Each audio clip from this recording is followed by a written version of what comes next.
Hey guys, Mountain Man out in the garage workbench doing a side by side comparison of the SOG Flash 2 and the Benchmade Mini Barrage and the new Mini Barrage that just came out with. Same knife, just with some upgraded features.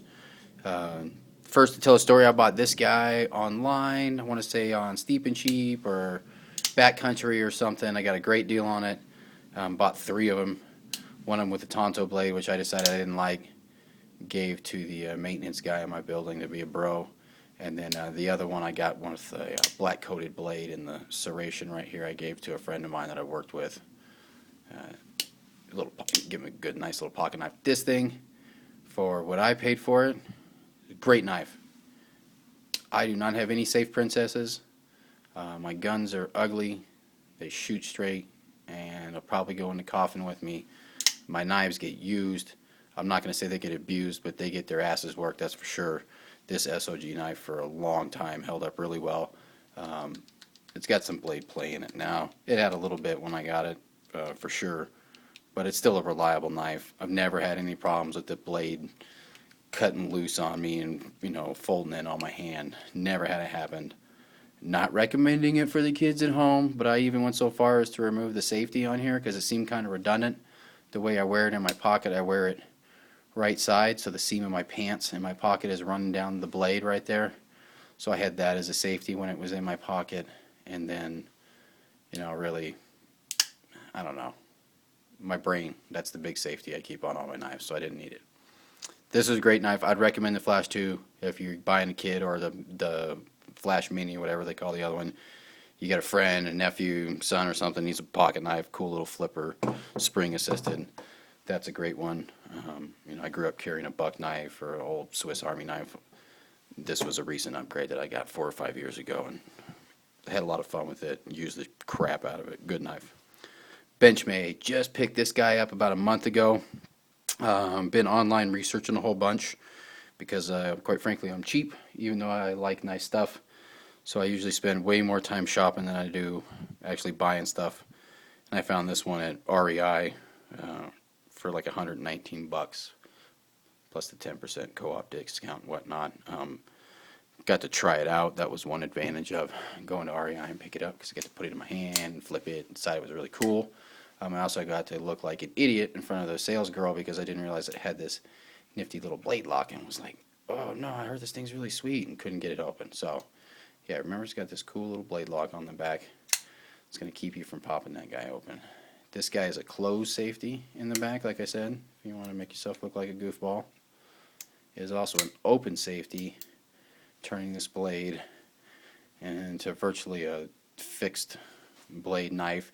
The access lock right here with this one in the back, if you pull back on it, I'm pulling towards the palm of my hand, you get the tiniest,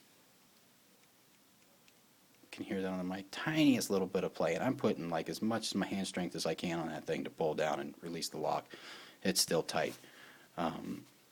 This is a really, really good knife.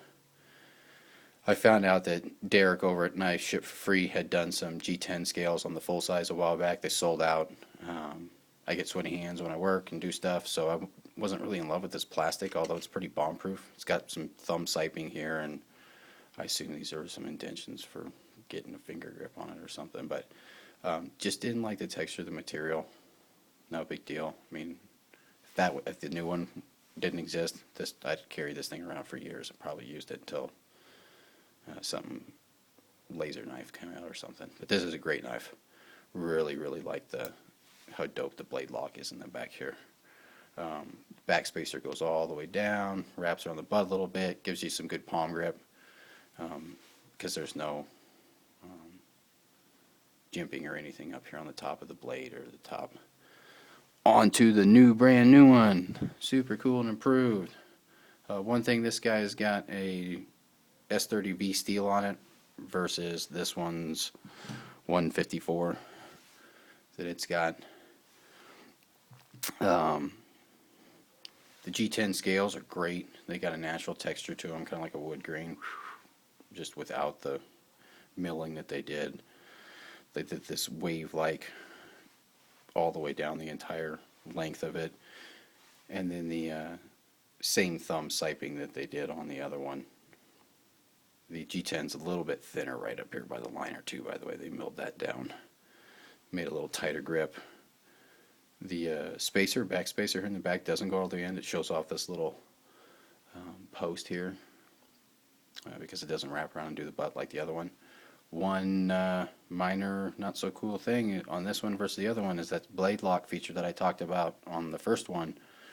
If you pull down on the axis lock, this guy's got tons of play. I know Benchmade did it for some kind of clearance variance or something. I'm not sure what the deal is, why they did that, but they definitely had a better lock setup, blade lock setup, again on this first one. Like I've got it engaged right now, and I mean, pull them down on it, barely get a little bit out of it. I don't know, I still like this knife. I got a year return on this one, so if this one turns out to be not the best thing in the world, maybe I'll carry this one around, because when this one showed up in the mail, I didn't realize it. If I can get it somewhere where you can see it. Closer or farther away. Anyways, this is number 11 of apparently 1,000 of these that they made. So, if somebody wants to collect these, I don't know if they count as collector's knives or not, because I don't collect knives. Not my dig. But yeah, if you want number 11 out of 1,000 and want to trade me something super cool for it, let me know. But for right now, I'm going to walk around with a little bit longer, see how it works out, see if this wiggle thing in the back is really a big deal or not. Other than that, I really like the G10. You know, you can feel the weight of it. It's a nice knife. Sucker flips open quick. Both the Benchmade have this really pointy end on their pocket clip. SOG has a round end on it. It's really cool. And SOG wins in the clip department because it's got this low profile one. So this is, you know, they're sitting up at the same pant line right there. And on the SOG, it's my finger was your pant line going, you know, pocket line going down.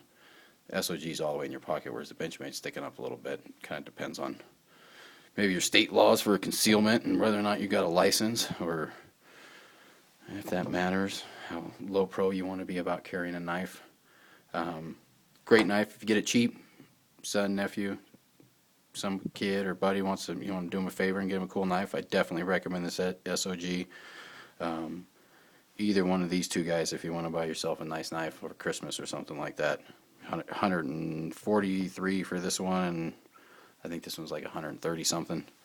So yeah guys, if you're picking between them, it's really only about money because they're all really good knives.